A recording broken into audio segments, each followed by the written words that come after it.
بھائیو اپنے نبی کی نقل اتار، اللہ پاس کر دے گا۔ اس نے ایک چنا ہے جس کو حبیب بنایا ہے، 10,000 سال کا پروسیس ہوا اور اس میں سے محمد مصطفیٰ صلی اللہ علیہ وسلم کی ہستی کو وجود ملا۔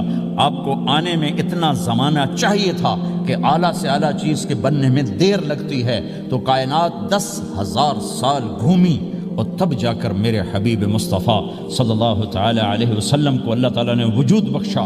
سب سے عالی نسب، سب سے عالی خاندان، سب سے عالی صفات۔ اب اللہ کے خزانوں سے لینے کا راستہ پاؤنڈ نہیں، ڈالر نہیں ہے، تجارت نہیں ہے، اللہ سے لینے کا راستہ میرے نبی کا طریقہ ہے۔ تجارت میں ہو، زراعت میں ہو، جاب میں ہو، کھیتی باڑی میں ہو، میرے نبی کا طریقہ ایک مسجد کا ہے، نماز، 5 وقت کی نماز۔ یہ میرے نبی کی آنکھوں کی ٹھنڈک ہے۔ 5 وقت کی نماز اس امت کی شان پہچان ہے، اور اللہ تعالیٰ نے پہلی امتوں پر اتنی بڑی مشقت ڈالی کہ ان کی نماز مسجد کے علاوہ کہیں نہیں ہوتی تھی، مسجد میں ہی ہوتی تھی۔ ہمارے لیے کتنی آسانی کر دی، جاب میں ہے مصلی بچھا نماز پڑھ، چلو مصلی بھی کوئی نہیں، زمین دیکھ اس پر کوئی گندگی تو کوئی نہیں ہے، بس زمین بھی تیرے لیے پاک ہے، چل نماز پڑھ۔ اور آسانی کر دی، پانی کوئی نہیں ہے، کوئی بات نہیں، مٹی میں ہاتھ مار، منہ پہ مر، پھر ایک ہاتھ مار، یوں کر، چل نماز پڑھ، میں تیری قبول کروں گا۔ یہ کسی امت کے ساتھ یہ نہیں ہوا، انہیں وضو ہی کرنا تھا چاہے پانی 50 میل پر موجود ہو، اور ہمارے لیے پانی کوئی نہیں ہے، چلو تیمم، مٹی میں ہاتھ ہمارا یوں کیا، پھر ہاتھ ہمارا ایک یوں کیا، ایک یوں کیا، چل بھائی اللہ اکبر قبول۔ عمار بن یاسر رضی اللہ تعالیٰ عنہ سفر میں تھے، ان کو نہانے کی ضرورت ہو گئی، نائٹ فال ہو گیا، تو انہوں نے سوچا کہ ویسے تو آدمی کو وضو کی ضرورت ہوتی ہے تو خالی منہ پہ ہاتھ ہمارا اور یوں کونیوں تک، لیکن مجھے تو غسل کی ضرورت ہے، تو خالی اس سے تو کافی نہیں ہوگا۔ تو انہوں نے کپڑے اتارے، اکیلے تھے، ریت کے اوپر کبھی یوں لیٹے، کبھی یوں لیٹے، کبھی یوں لیٹے، 3-4 دفعہ یوں یوں اور یوں رول ہوتے ہوتے پھر انہوں نے نماز پڑھی۔ آئے اللہ کے نبی کی بارگاہ میں، یا رسول اللہ مجھے رات کو نہانے کی ضرورت پڑ گئی، تو میں نے کہا وضو کے لیے تو خالی یہ 2 دفعہ کرنا کافی ہے، تو یہ تو نہانا تھا، تو میں تو ریت میں خوب رول ہوتا رہا۔ میرے نبی نے انما یکفیک ضربتان، ارے سیدھے بندے عمار، اس کے لیے بھی اتنا ہی کافی تھا کہ تو یوں کرتا اور یوں کرتا اور تو پاک ہو جاتا۔ اللہ نے اس نبی کے طفیل، اس محبوب مصطفیٰ صلی اللہ علیہ وسلم کے طفیل، اللہ نے کیا کیا سہولتیں اور آسانیاں ہمیں عطا فرمائیں۔ پھر نماز 4 کی 2 رکعت کر دی کہ بھئی تم مسافر ہو 2 پڑھو، روزے میں سفر میں روزہ معاف کر دیا، بعد میں رکھ لینا، بعد میں رکھ لینا، قضا کرنے کو حکم، بالکل چھوڑنے کا نہیں۔ اور کہا گیا بھائی مریض ہو چھوڑ دو، مسافر ہو چھوڑ دو، اور نماز 2 رکعت کر دو، سنتیں چھوڑ دو۔ ابن عمر رضی اللہ تعالیٰ عنہ بیٹھے تھے تو انہوں نے 2 رکعت پڑھ کے بیٹھ گئے، تو ان کے خادم نے کہا سنت نفل نہیں پڑھو گے؟ کہا اگر پڑھنا تو 4 فرض پڑھتا میں، میرے اللہ نے معافی دے دی تو میں کیوں پڑھوں؟ میرے نبی نے سفر میں سنتیں نہیں پڑھی کبھی، اپنی امت کو سہولت دینے، فجر کی سنتیں 2 پڑھتے تھے، اس کے علاوہ سنتیں نہیں پڑھی تاکہ میری امت کو سہولت ہو، آسانی ہو۔ ایک دفعہ بارش ہو رہی تھی اور کوئی جگہ نہیں تھی نماز پڑھنے کے لیے، تو آپ نے اپنی اونٹنی کو آگے کیا اور اس پر بیٹھ گئے، بیٹھے ہی تھے، پیچھے صحابہ نے اونٹنیوں پر ہی صفیں بنائی، اور یہ نماز اونٹنی پہ بیٹھ کر ادا کی گئی بارش کے اندر۔ نماز اونٹنی کے اوپر نماز بھی ہو گئی، رکوع بھی ہو گیا، سجدہ بھی ہو گیا، سلام بھی ہو گیا۔ پہلی امتوں کے لیے نہیں تھا، سجدہ ہی کرنا پڑے گا۔ یہ اللہ کے محبوب مصطفیٰ صلی اللہ تعالی علیہ وسلم کی طفیل، میرے اللہ نے ہم پہ فضل و احسان کیا، تو میرے نبی کی زندگی میں عبادات میں نماز سب سے اعلیٰ نظر آتی ہے، سب سے نمایاں نظر آتی ہے۔ اور پھر بازار میں، گھر میں، دفتر میں، ماحول میں میرے نبی کے اخلاق، یہ زندگی کا دوسرا روشن پہلو ہے۔ میرے نبی کی ساری زندگی 2 لفظوں میں آتی ہے، عبادت اخلاق، عبادت اخلاق، یا 2 اور لفظ، حقوق اللہ حقوق العباد، حقوق اللہ حقوق العباد۔ حقوق اللہ میں نماز سب سے اعلیٰ، اور حقوق العباد میں لوگوں کی برداشت کرنا، لوگوں سے درگزر کرنا، معاف کرنا، جھوٹ سے بچنا، دھوکے سے بچنا۔ میرے نبی سے پوچھا گیا، یا رسول اللہ مسلمان کنجوس ہو سکتا ہے؟ ہم نے کہا ہو سکتا ہے۔ یا رسول اللہ مسلمان کمزور ہو سکتا ہے، بزدل ہو سکتا ہے، ڈرپوک ہو سکتا ہے؟ آپ نے کہا ہو سکتا ہے۔ یا رسول اللہ مسلمان جھوٹ بول سکتا ہے؟ آپ نے کہا نہیں، جھوٹ نہیں بول سکتا، جھوٹ نہیں بول سکتا۔ ہاں، الا لعنت اللہ علی الکاذبین، جھوٹوں پہ اللہ کی لعنت۔ اس لعنت کے ساتھ 400 پاؤنڈ بچا لیے، 4000 بچا لیے، 4 ملین بچا لیے، 4 بلین بچا لیے، 4 ٹریلین بچا لیے، ساری دنیا کو بچا لیا، اور اوپر اللہ کی لعنت پڑی تو اللہ کی قسم گھاٹے کا سودا ہے۔ اور سچے ہو گئے، سچ بولا، یہ میں 100 پاؤنڈ کماتا ہوں، لے لو جو لینا ہے اس میں سے، یہ میں 1000 پاؤنڈ کماتا ہوں، لے لو جو لینا ہے، یہ میں 50,000 پاؤنڈ کماتا ہوں، لے لو جو لینا ہے، کہ مسلمان کی زبان سے جھوٹ نہیں نکلتا، سچ ہی بولتا ہے۔ آپ تشریف لے جا رہے ہیں، ایک آواز ہے یا رسول اللہ، آپ نے یوں دیکھا کوئی نظر نہیں آیا، پھر آواز ہے یا رسول اللہ، تو آپ نے دیکھا کہ ہرنی ڈیئر چھوٹی وہ کھڑی ہوئی رسی میں بندھی، تو آپ نے کہا کیا ہوا؟ کہا جی آپ کا صحابی مجھے پکڑ کے لایا ہے، میرے چھوٹے چھوٹے بچے بھوک سے رو رہے ہوں گے، آپ مجھے چھوڑ دیں، میں بچوں کو دودھ پلا کے واپس آ جاتا، مجھے پتا ہے میرے اللہ کی تقدیر میرے بارے میں کیا ہے۔ تو آپ نے کہا اگر تو واپس نہ آئی تو پھر؟ تو اس نے کہا مجھے اللہ جہنم میں ڈال دے۔ آپ نے اس کی رسی کھول دی، خود وہیں بیٹھ گئے، اس نے دوڑ لگائی اور پہاڑوں میں گم ہو کے، تھوڑی دیر کے بعد وہ دوڑتی ہوئی آئی اور آ کے سر یا رسول اللہ میں حاضر ہو گیا، تو آپ نے اس کو باندھ کے وہیں آپ بیٹھ گئے نہیں۔ دیر کے بعد وہ صحابی آئے جنہوں نے اس کو شکار کیا تھا، پکڑا تھا، تو کہنے لگے، ان کا یا رسول اللہ آپ یہاں کیسے؟ کہ میں ایک درخواست لے کر آیا ہوں۔ کہ کیا؟ کہ یہ ہرنی مجھے ہدیہ کر دو۔ کہ یا رسول اللہ سب کچھ آپ کا ہے، کہ بس یہ ہدیہ کر دو۔ یا رسول اللہ حاضر۔ تو آپ نے اس کو لے کر رسی اس کی گردن سے نکالی، کہ جا بچی اپنے بچوں کے پاس جا کے خوشی منا، سچ نجات دیتا ہے اور جھوٹ ہلاک کرتا ہے۔ ایک ہرنی جان کی بازی کھیل گئی سچ بولنے کے لیے، تم چند پونڈوں پہ جھوٹ بولتے ہو، ایمان کو برباد کر کے رکھ دیتے ہو۔ مسلمان جھوٹ نہیں بولتا، مسلمان دھوکہ نہیں دیتا، مسلمان کی زبان سے سخت بول نہیں نکلتا، کسی کو بے عزت نہیں کرتا، کسی کو کی بے اکرامی نہیں کرتا، کسی کا دل نہیں توڑتا، کسی کو ذلیل نہیں کرتا، خود سہتا ہے، اوروں کو خوشیاں دیتا ہے، خود دکھ سہتا ہے، اوروں کو راحت دیتا ہے، خود تکلیف سہتا ہے۔ یہ میرے نبی کے اخلاق ہیں، یہ میرے نبی کی زندگی ہے، اور یہ اسلام کا سب سے بڑا چیپٹر ہے، اور سب سے مشکل چیپٹر ہے۔ جب میرے نبی نے لمبی نمازیں پڑھی تو اللہ نے روک دیا کہ میرے حبیب ما انزلنا علیک القرآن لتشقی، اتنی لمبی نماز نہ پڑھ کے تو تھک جائے۔ میرے نبی نے تبلیغ میں زور دکھایا تو اللہ نے روک دیا، فلتذهب نفسک علیہم حسرات، میرے نبی اتنا غم نہ کر کے آپ خود ہی آہیں بھرتے آپ مر جائیں۔ میرے نبی نے مال سارا خرچ کیا، اللہ نے اس سے بھی روک دیا، ولا تبسطها كل البسط فتقعد ملوما محسورا، اتنا خرچ نہ کریں کہ آپ خود پھر دکھی ہو کے بیٹھ جائیں۔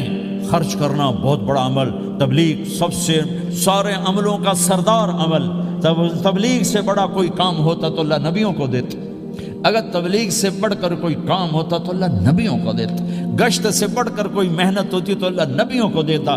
950 سال نوح علیہ السلام گشتی کر رہے ہیں، اور اللہ کی مان لو، اللہ کی مان لو، اتنا عظیم عمل کا میرے نبی درمیانہ نماز سب سے بڑی عبادت، میرے نبی درمیانہ کام، لیکن جب میرے نبی نے اخلاق اچھے کیے، دشمن کو معاف کرنا، تو ایک آدمی آپ سوئے ہوئے تھے، آپ کی تلوار لٹکی تھی، ایک آدمی آیا، اس نے آپ کی تلوار اتاری اور یوں ہماری پسلی میں، آپ اٹھ کے بیٹھ گئے۔ اب وہ قتل کے ارادے کے لیے آ چکا ہے اور تلوار یہاں ہے، کہتا من یمنعک منی، اب بول تمہیں کون بچائے گا؟ تو آپ نے مسکراتے ہوئے کہا اللہ، تو اس کے ہاتھ سے تلوار گر پڑی، تو آپ نے اٹھا لی، آپ نے یوں سیدھی کی، اب تو بچا، تجھے کون بچائے گا؟ وہ کہنے لگا مجھے تو ہی بچائے گا، وہ تو اللہ کو جانتا نہیں تھا، کہا بابا مجھے تو ہی بچائے گا۔ تو آپ کہتے ہیں اس کا سر اڑا دو، یہ نبی کو قتل کرنے آیا ہے۔ میرے نبی نے فرمایا کلمہ پڑھتے ہو؟ کہا نہیں پڑھتا۔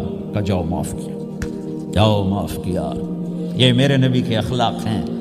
20 سال جنہوں نے قتل کے منصوبے بنائے، مکہ والے، جب آپ مکہ میں فاتحانہ داخل ہوئے، ابو سفیان سب سے زیادہ آپ کو دکھ پہنچانے والوں میں پیش، تو آپ نے ابو سفیان کو عزت دی۔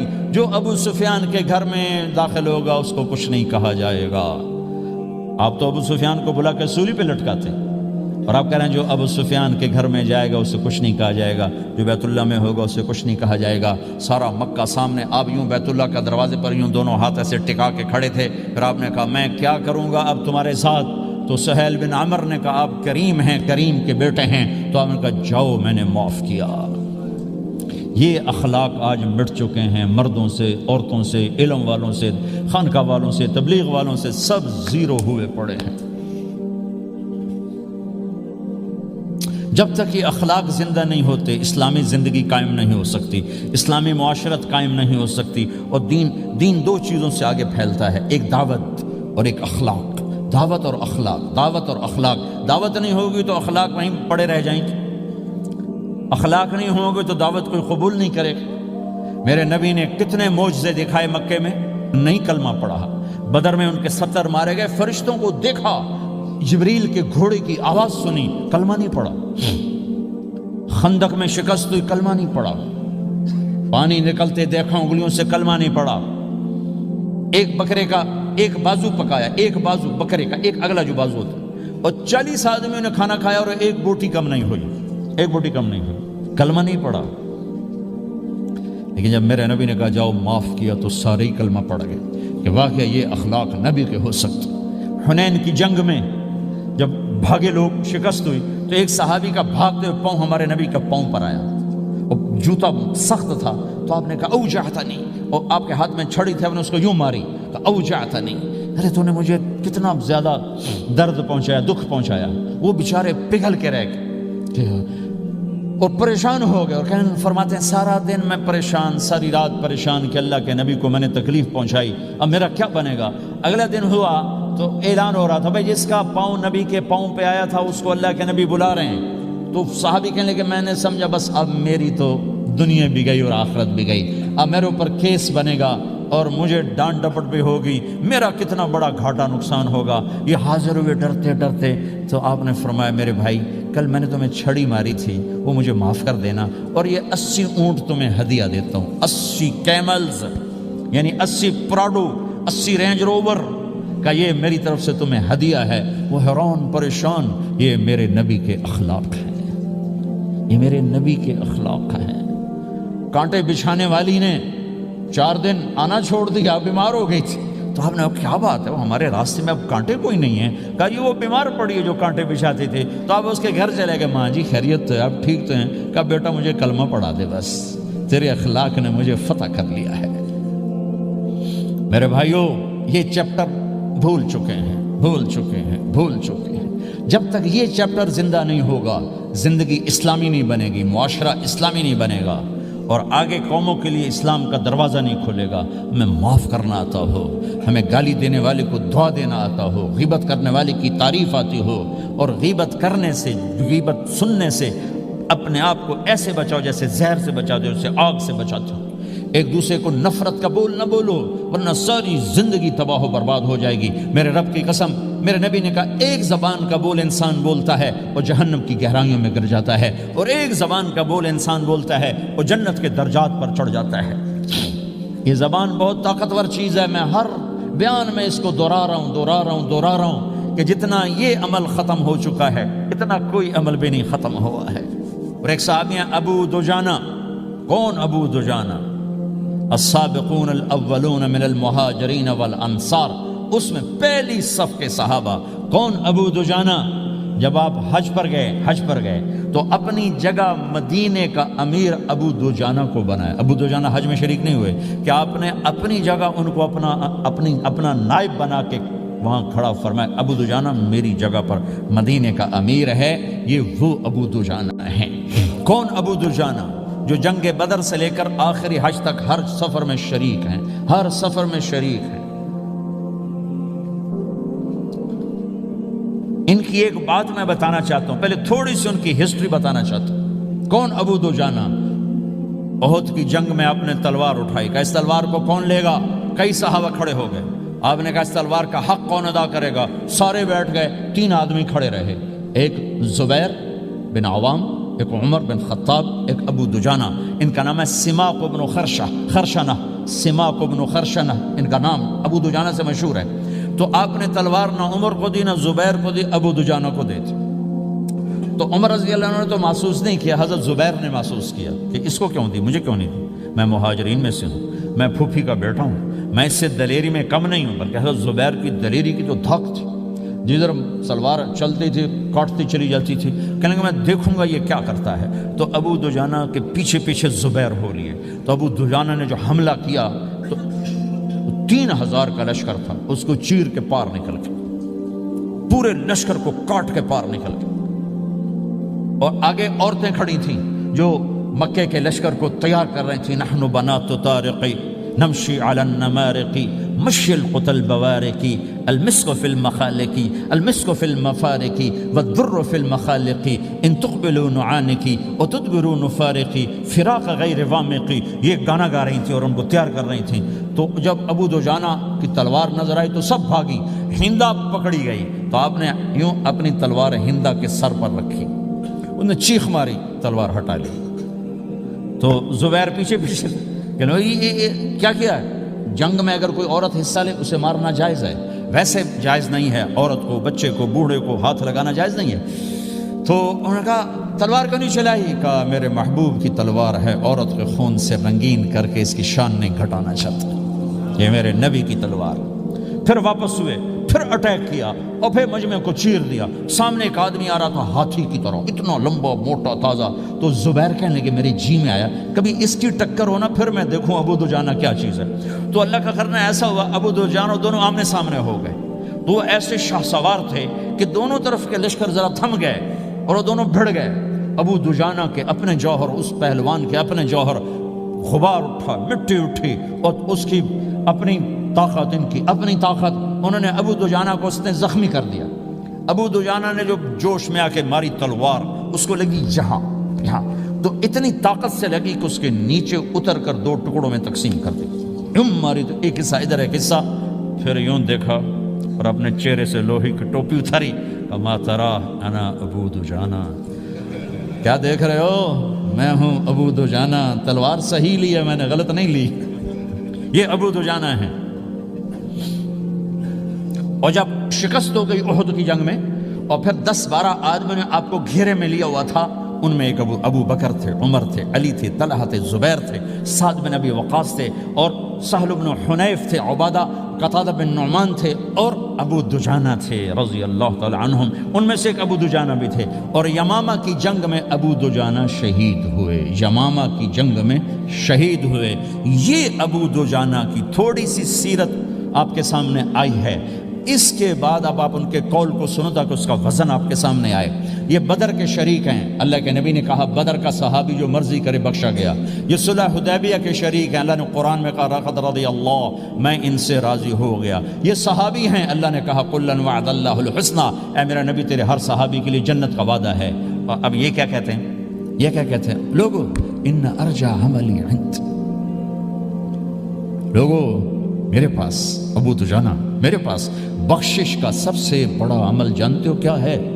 بدر نہیں, احد نہیں, حدیبیہ نہیں, خندق نہیں, خیبر نہیں, فتح مکہ نہیں, آخری حج نہیں. کیا ہے, کیا ہے لوگو, ان ارجع عملی عندی, میرے پاس آخرت میں بخشش کا سب سے بڑا عمل بس ایک ہے کہ ما آذیت احدا بلسانی, میں نے اپنی زبان سے کبھی کسی کو دکھ نہیں پہنچایا.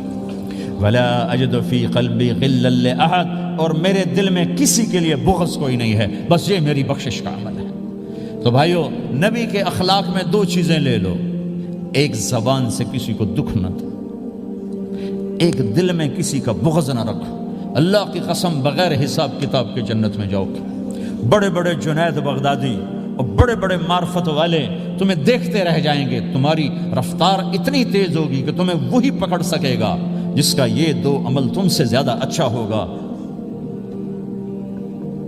جس روڈ پہ رش ہوتا آپ وہاں سے گاڑی ہٹا لیتے ہو, ادھر نہیں, ادھر رش ہے, وہ سائن وغیرہ آپ کو آ جاتے ہیں کہ ادھر بلاک ہے, ادھر نہیں جانا, ادھر جانا ہے. تو جہاں روڈ پہ رش ہوتا ہے تو قیمتی سے قیمتی گاڑی کی رفتار بھی آہستہ ہو جاتی ہے, اور جہاں روڈ خالی ہوتا ہے تو پرانی گاڑی بھی بھاگے جا رہی ہوتی. ہمارے یہاں پرانی گاڑی ہوتی ہے نا, پرانی بسوں کے پیچھے لکھا ہوتا ہے نہ انجن کی خوبی نہ ڈرائیور کا کمال, خدا کے سہارے چلی جا رہی ہے.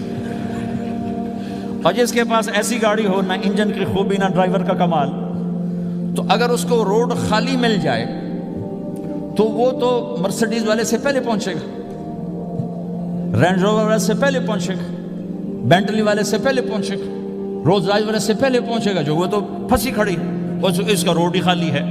تو میرے بھائیوں، یہ میں ایک مثال دیتا ہوں، عبادات کی روڈ پہ بہت رش ہے، نمازی بے شمار ہیں، روزے دار بے شمار ہیں، عمرے والے بے شمار ہیں، حج والے بے شمار ہیں، اور تہجد گزار بے شمار ہیں، علماء بے شمار ہیں، حافظ بے شمار ہیں، ذکر والے بے شمار ہیں، بہت رش ہے، تبلیغ والے بے شمار ہیں، لیکن جو اخلاق والا روڈ ہے نا، یہ خالی پڑا ہے۔ اس پہ موٹر زوکی پہ چڑھ کے آ جاؤ تو سب سے آگے نکل جاؤ، سائیکل پہ چڑھ کے آ جاؤ تو سب سے آگے نکل جاؤ، کہ روڈ ہی خالی ہے، اخلاق کا روڈ خالی ہے۔